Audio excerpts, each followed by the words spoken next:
Matthew Stafford just shut down the noise about his finger injury, and I have the real story behind his response to Chicago.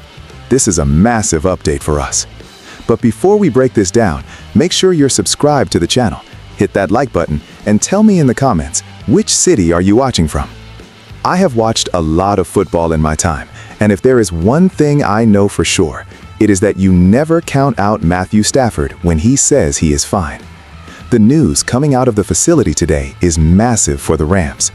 We are talking about the right index finger of our franchise quarterback, which is essentially the most important digit on his body right now. During the game, a forearm came down hard on his hand.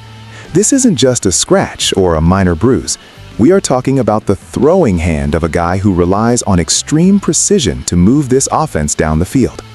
However, Stafford sat there today and looked every reporter in the eye and said he is not worried about it at all.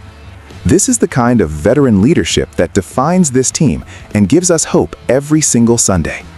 When you look at the landscape of the NFL, injuries are a part of the game. But for a team like the Los Angeles Rams, who are fighting for every inch in a competitive division, the health of number 9 is everything. I have seen Stafford play through things that would put most people in the hospital for weeks. He has that old-school toughness that you just do not see much anymore in today's league. I remember back in Detroit when he threw a touchdown with a separated shoulder. That is the guy we have leading our offense, a true warrior who understands the stakes.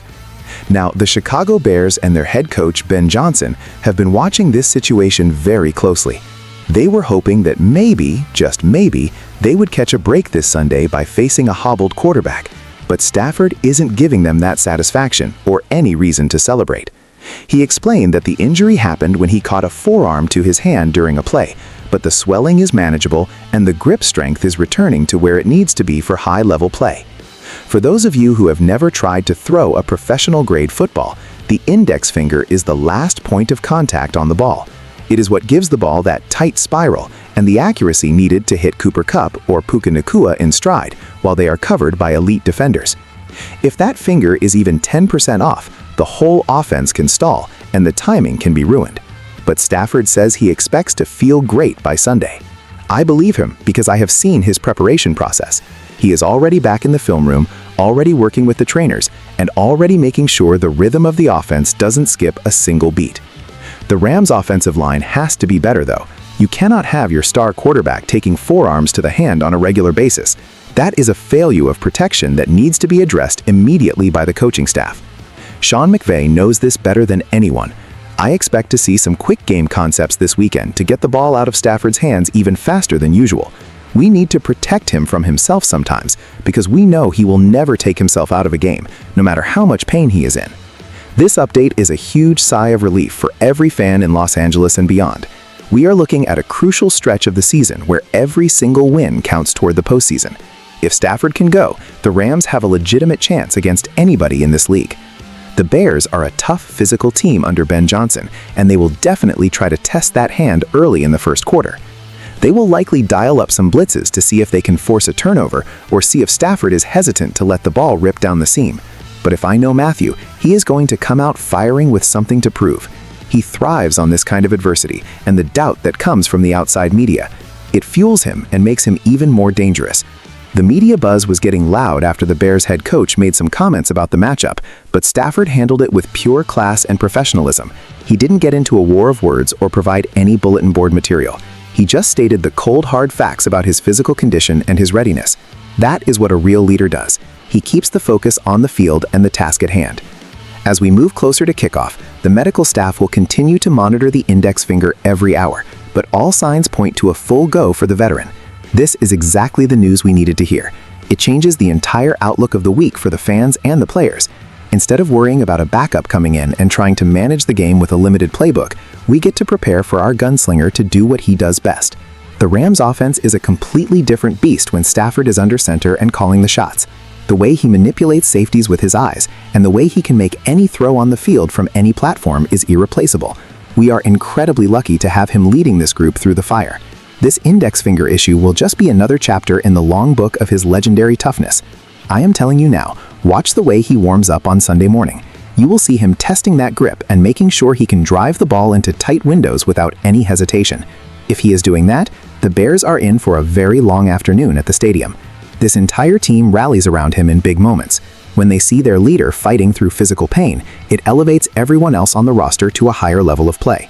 It makes the offensive line block a little bit harder, and the receivers run their routes a little bit sharper knowing the ball is coming their way. This is the Stafford effect in full force. It is real and it is powerful for this organization. I am genuinely excited to see how this translates on game day when the lights are the brightest for our team. Continuing on this deep dive into the Rams' current situation and the status of our quarterback, we have to look at the broader implications of Stafford's health for the rest of the season. When he says he is fine, it sets a definitive tone for the entire building and the coaching staff. Sean McVay can sleep a little easier tonight knowing his field general is ready for battle and isn't backing down from the challenge. But let us look at the tactical side of things for a moment. Against a Ben Johnson-led Bears team, the Rams need to be surgical and efficient. Chicago has been building a defense that thrives on turnovers and constant pressure from the edges. If Stafford's finger is even slightly hampered, that becomes their primary target and point of attack. They will want to see if he can still throw the deep post or the out route to the far sideline with velocity. Those are the specific throws that require the most finger strength and grip precision to execute properly. If I am the Rams coaching staff, I am looking at creative ways to mitigate that risk throughout the game. Maybe we see more of Kyren Williams in the backfield to take the pressure off the passing game and keep the defense honest. A strong running game is always a quarterback's best friend, especially when he is dealing with a nagging hand injury that could flare up. The Bears will have to respect the run, which should open up those play-action lanes where Stafford is so deadly and effective. I also want to talk about the mental aspect of this entire ordeal. Stafford has been in the league for a long time and has seen it all. He has seen every coverage and every blitz package known to man. His ability to diagnose a defense before the snap is what makes him an elite talent. Even if he is at 90% physically, his brain is at 100%, and that is often enough to win games in this league against younger opponents. The comments coming out of Chicago were clearly designed to poke the bear and create doubt. They wanted to see if they could get under the skin of the Rams' veteran leader. But Stafford is a pro's pro in every sense of the word. He knows that talk is cheap, and Sunday is when the real talking happens on the grass. I love the way he addressed the forearm hit with the media. He didn't complain about a late hit or a missed call from the officials. He just explained it as a standard football play that happens in the heat of competition. That kind of no-excuse attitude is infectious and defines the culture of this team. It is exactly why Les Snead and Sean McVay brought him to Los Angeles in the first place several years ago. They wanted a guy who could handle the bright lights and the physical toll of a long NFL season without flinching. We are seeing that investment pay off once again as he prepares to lead us. Looking at the NFC standings, the Rams cannot afford to drop games they should win if they want to reach their goals. A healthy Stafford makes this team a legitimate contender for the Super Bowl. An injured Stafford makes things much more complicated and difficult for everyone involved. That is why this update is the most important piece of news for the franchise this week. Every fan should be feeling a lot better heading into the weekend after hearing his comments. I expect a high-energy performance from the entire squad from the opening kickoff. They know the stakes are high, and they know their leader is going to be out there giving it his all. They will want to match that intensity and protect him at all costs. The preparation and practice this week will be the final key to success. Seeing Stafford out there taking snaps and throwing the ball with confidence will settle any lingering nerves in the locker room. The young players on this team look up to him as a father figure and a mentor. When they see him laughing off a finger injury that would have most guys on the injury report for weeks, it teaches them what it means to be a professional athlete. It builds the winning culture that McVay has been working so hard to establish since he arrived. As we get closer to Sunday, keep an eye on the official injury reports just to be safe, but take Stafford at his word for now. He is a straight shooter who doesn't like to waste time. He doesn't play games with the media when it comes to his availability or his health status.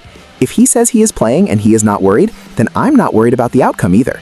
This is going to be a fascinating matchup between two teams trying to find their identity. The Rams have the talent to win, and now they have the assurance that their most important player is ready to lead them into the stadium. I want to see the Rams come out and establish the tempo early to put the Bears on their heels. Get the ball into the hands of the playmakers and let Stafford do his thing. The index finger might be taped up, but the arm is still there, and the heart is definitely there. This is why we love football so much. It's about the grit and the determination of these athletes who sacrifice so much. Stafford embodies that more than almost anyone else in the league today. So as we wrap this up, remember that the Rams are in good hands with our veteran quarterback. Our leader is locked in and focused on the task at hand. The Bears are coming to town, but they are going to find a Rams team that is healthy, focused, and led by a man who refuses to let a little injury slow him down. Make sure you stay tuned to the channel for more updates as we get closer to kickoff on Sunday. We will be tracking every development and every practice report for you. This is a big one for Los Angeles, and I cannot wait to see how it unfolds on the turf. The journey to the postseason continues, and with Stafford at the helm, the path looks a lot clearer today than it did yesterday morning.